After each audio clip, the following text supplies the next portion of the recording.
देवेंद्र तेरी खैर नाही अशा प्रकारचा एजेंडा राबवण्याची सूचना देण्यात आली। हे तुम्हाला माहिती आहे की आदरणीय शरद पवार साहेब यांच्याबद्दल अशा पद्धतीने राजकारणामध्ये कहीं पे निगाहे कहीं पे निशाणा किंवा राजकारणामध्ये पवार साहेबांना कोणी ओळखूच शकत नाही असं म्हटलं जायचं। हे राष्ट्रवादी किंवा महाविकास आघाडी नरेटिव्ह सेट करणे किंवा लोकांना भ्रमित करणे, लोकांमध्ये आपल्या बाजूनी अनुकूलता निर्माण व्हावी म्हणून विकासावर नव्हे तर अशा षडयंत्रकारी विचारावर लोकांना फसवण्याचं कार्य यांचं अनेक वर्षापासून चालू आहे। मला कधी कधी आश्चर्य वाटतं की जेव्हा काँग्रेस राष्ट्रवादीचे नेते 50 वर्ष ज्या आदिवासी पाड्यांना रस्ता यांचं सरकार असताना देऊ शकले नाही, त्या पाड्याचा रस्ता झाला नाही म्हणून आमच्या नावाने बोंबा टाकतात। हे आश्चर्यजनक आहे। 50 वर्ष तुम्हाला सत्ता दिल्यानंतर सुद्धा विकास करण्यामध्ये तुम्ही कमी पडलात, अपयशी झाला। फक्त जातीपातीचं राजकारण करायचं, जातीपातीमध्ये द्वेष जहर कालवायचं आणि त्यातून आपली सत्ता किंवा खुर्ची प्राप्त करायची। पण मला वाटतं की आता यांनी कितीही प्रयत्न केला तरी दीन दुर्बल शोषित पीडित अंध अपंग निराधार सहाय्य जेव्हा स्वतःच्या मनाला प्रश्न विचारतील की यांनी आमच्यासाठी काय केलं, इतके वर्ष स्वातंत्र्यानंतर आम्ही या महत्त्वाच्या अनिवार्य आवश्यक गरजा पूर्ण का करू शकलो नाही, का आमचं घरकुल होऊ शकलं नाही, का आमच्याकडे शौचालय होऊ शकलं नाही, का आम्हाला मोफत अन्न दिलं गेलं नाही, का आमच्या लाडक्या बहिणींना निधी देऊ शकले नाही, असे अनेक विषय आहेत। शेतकऱ्यांना का मदत करू शकले नाही, त्याचं उत्तर एकच येईल की यासाठी महायुतीचं सरकार येणं हे कोण्या नेत्यासाठी नव्हे तर महाराष्ट्राच्या हितासाठी आवश्यक आहे। पण आता मात्र एकनाथ शिंदेजी किंवा देवेंद्रजी हे जरी दोन व्यक्ती असल्या तरी आमचा वैचारिक संगम हा एकत्र आहे आणि अशा घोषणा देऊन भेद पाडण्याचा प्रयत्न केला तरी आता मतदार यांच्या विभाग आणि विदर्भ इथं कुठेही कलाकाराची कमतरता नाही आहे, पण संधीच्या अभावी आपण नेहमीच कुठंतरी एक पाऊल मागे पडतो। तुम्हालाही माहिती आहे की परशुराम खुनेगा हे झाडीपट्टी सांस्कृतिक वारसा पुढे नेतात। आपली झाडीपट्टी सुद्धा इतकी प्रगल्भ आहे की भंडारा असेल, गोंदिया असेल, गडचिरोली असेल, चंद्रपूर असेल, ग्रामीण भागामध्ये सुद्धा कलावंताची वानवान आहे। आणि म्हणूनच 2 वर्षापूर्वी मी पद्म पुरस्कार समितीचा माननीय मुख्यमंत्र्यांनी मला अध्यक्ष केलं। मी जेव्हा परशुराम खुणे यांचं नाव पाठवलं तर माननीय पंतप्रधान महोदयांनी सुद्धा त्यांचा या ग्रामीण कलावंताचा पद्मश्री देऊन सत्कार केला, पुरस्कृत केलं। आता या कलावंतांना छोट्या छोट्या गोष्टीसाठी मुंबईच्या फिल्म सिटीमध्ये जाणं हे अडचणीचं ठरतं। नागपूरमध्ये माननीय देवेंद्रजी असतील, माननीय नितीनजी असतील, जे नेहमी विकासाभिमुख नेतृत्व आहे, या विदर्भाच्या भूमीमध्ये या कलावंतांना संधी प्राप्त व्हावी, यांनाही एक पाऊल पुढे टाकता यावं म्हणून आता फिल्म सिटी उभारण्याचा निर्णय केला आहे।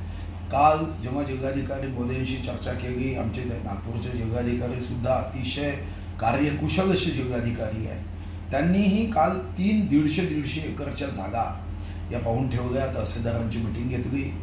आमचे प्रधान सचिव अतिरिक्त मुख्य सचिव विकास खारगे यांनी आता टीम पाठवण्याचं ठरवलं आहे। रामोजी फिल्म सिटी ज्यांनी तयार केली त्याच्यामध्ये एक मराठी माणूस आहे ज्याचं नाव आहे जालना बोरकर, त्यांच्याही आम्ही संपर्कात आहोत, एक समिती करतोय आणि साधारणतः 100 ते 150 एकरमध्ये अत्याधुनिक तंत्रज्ञानाने विकसित अशी फिल्म सिटी जर आपण नागपूरला उभी केली तर जागतिक स्तरावर आमच्याकडे कलावंत आहे, या कलावंतांना संधी प्राप्त होईल। आपल्यालाही माहिती आहे की या ठिकाणी अनेक असे कलावंत आहे, अनेक साहित्यिक आहे, ज्या विदर्भामधून जर संधी प्राप्त झाली तर मला तो दिवस दूर नाही की ऑस्कर पुरस्कारापर्यंत सुद्धा आमचं नॉमिनेशन विदर्भातल्या कलावंताचं किंवा त्यांच्या निर्मितीचं होऊ शकेल इतकी क्षमता आमच्यामध्ये आहे। आणि त्या दृष्टीने ही 100 ते 150 एकरमध्ये ही फिल्म सिटी व्हावी। मी रामोजी फिल्म सिटी ज्यांनी केली त्यांच्याही संपर्कात आहे, ताबडतोब या सोमवारी मी समितीही करतो आहे, ज्या समितीमध्ये काही आर्टिस्ट असतील आणि या आर्टिस्टच्या माध्यमातून एक अत्याधुनिक की ज्यामध्ये मराठी चित्रपट असतील, मराठी मालिका असतील, यांना आपण कन्सेशन देणार आहोत। महाराष्ट्रामध्ये आता आपली मुंबईची 521 एकरची फिल्म सिटी तर आपण डेव्हलप करतोच आहे, पण आंध्र असेल, तेलंगणा असेल, कर्नाटक असेल, याही लोकांना शूटिंगसाठी मग नागपूर हे जवळ पडू शकतं आणि मध्यभागी आहे. नागपूर म्हणजे आपण भारताचा हृदयस्थानी मानतो. नागपूरची एक सांस्कृतिक वारसा तुम्हाला माहिती आहे, ज्याला आपण 0 माईल म्हणतो. आणि म्हणून नागपूर हे अतिशय सुविधा युक्त आहे. आज नागपूर शहर ज्या वेगाने वाढते आहे माननीय गडकरीजींच्या नेतृत्वात, देवेंद्रजीच्या नेतृत्वात, तर याची एक कमतरता होती. ती ही कमतरता आपण दूर करण्याचा निर्णय सांस्कृतिक कार्य विभागाने केला आणि आम्ही खूप वेगाने काम करावं अशी आमची इच्छा आहे. क्रमांक झाले तर मी काल कॅबिनेटमध्ये नव्हतो म्हणून मला याची माहिती नाही, पण मी तुम्हाला माहिती घेऊन यावर प्रतिक्रिया देऊ शकेल. की बिना माहितीने प्रतिक्रिया देणं योग्य नाही, कारण मी काल कॅबिनेटमध्ये नव्हतो. मला अर्जंट नागपूर यायचं होतं. जिल्हाधिकारी महोदयांशी या फिल्म सिटीच्या बाबतीत चर्चा करायची होती आणि काही माझे बैठकी झाल्या होत्या. निश्चित कॅबिनेट आदल्या दिवशी आल्यामुळे मला येता आलं नाही. संबंधित आहे असं संजय राऊत म्हणाले. नाही, त्यांना खोटं बोलण्याची एवढी सवय झाली की एखाद दिवस ते खोटं बोलले नाही ना तर मी तुम्हाला सांगतो त्यांचा ब्लड प्रेशर वाढेल. अशा पद्धतीने लोकांमध्ये भ्रम करायचा. कधी सांगायचं हे RSSचे आहे, कधी सांगायचं हे भाजपचे आहे, कधी सांगायचं एकनाथ शिंदेचे आहे. हे जे खोटं बोलण्याचे हे व्यसनामध्ये आता याचा बदल झाला आहे आणि एकच होणार आहे, हे खोटं बोलल्याने आता बाकी लोकांना असं वाटेल की आता आपणही खोटं बोललं पाहिजे आणि मग काय होईल, एक दिवस सांगतील की संजय राऊत हे आपटेंच्या नात्यात आहे. तो दिवस दूर नाही आहे. नाही, नेत्यांसाठी नाही तर या राज्याच्या हितासाठी सरकारमध्ये येणं हे स्त्रीची इच्छा, जसं छत्रपती शिवाजी महाराज म्हणायचे, ही जनतेची इच्छा आहे. या इच्छेला नजर लागेल असं कार्यकर्त्यांनी करू नये. अनेकदा नेत्यांच्या मनात दूर दूरपर्यंत दुजाभाव नसतो, पण एखादा राजकीय पक्षाचा एखादा कार्यकर्ता चमचेगिरी करण्याच्या मोहामध्ये अशा पद्धतीने बोर्ड बॅनर कधी कधी लावतो. हा मुख्यमंत्री, तो मुख्यमंत्री.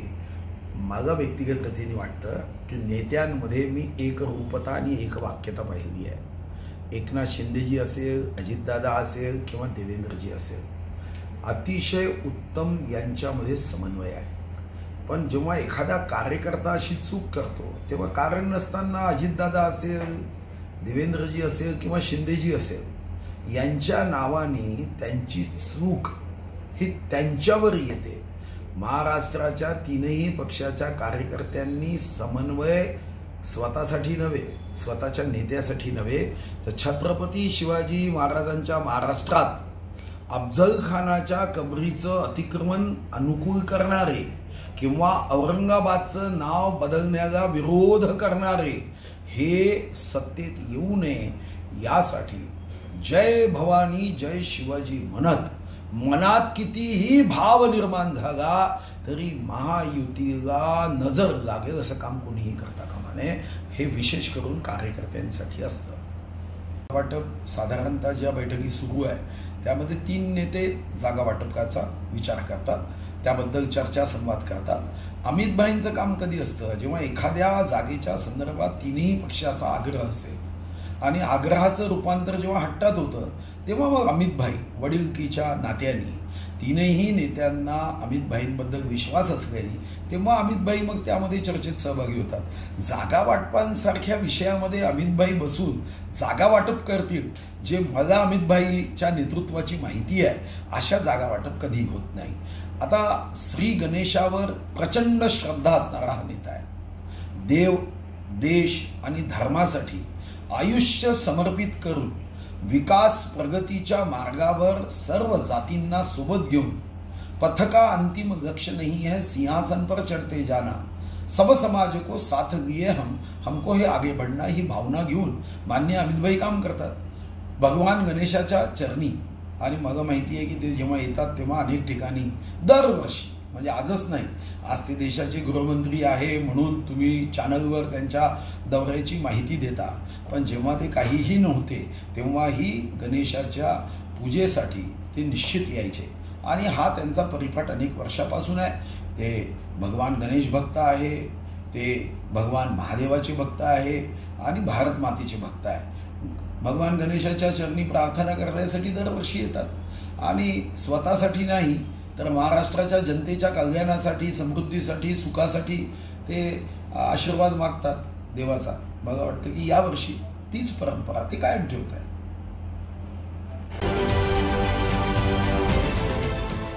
देश विदेशातील प्रत्येक घडामोडींचे लाईव्ह अपडेट मिळवण्यासाठी आता साम टीव्हीच्या सर्व सोशल मीडिया प्लॅटफॉर्मला लाईक, फॉलो आणि सबस्क्राईब करा.